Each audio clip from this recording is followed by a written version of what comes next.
Once, after speaking at a conference, I was running late to the Vancouver airport. We were being driven from Whistler and found ourselves inching across the historic Lionsgate Bridge in heavy traffic. Contemplating whether I would make my flight, I glanced outside from the backseat of the car and saw a little handwritten note taped to one of the rails near the peak of the bridge. I could barely make out what it said, so I took a photo to enlarge it. The note read, "The future belongs to those who believe in the beauty of their dreams," which I learned later was a quote by Eleanor Roosevelt. But not knowing the source, I immediately began thinking of the person who created it, and I wondered who or what inspired them to handwrite it and then tape it right there at the top of the bridge. And who was the intended audience? Was it for someone who might be standing at the top of the bridge thinking of jumping? Was it to lift the mood of drivers stuck in traffic? Then the moment passed and I forgot about it.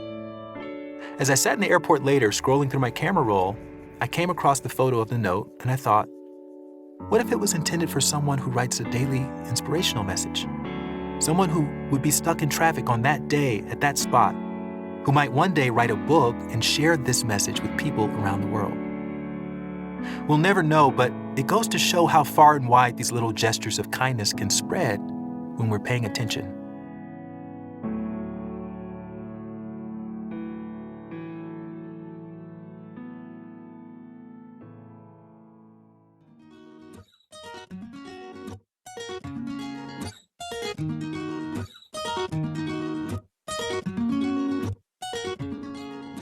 This is such a beautiful expression of our interconnectedness, or I have this feeling about the web, and I wonder what comes up for you when you ponder how your own gestures figure into the impact that they have on other people's lives.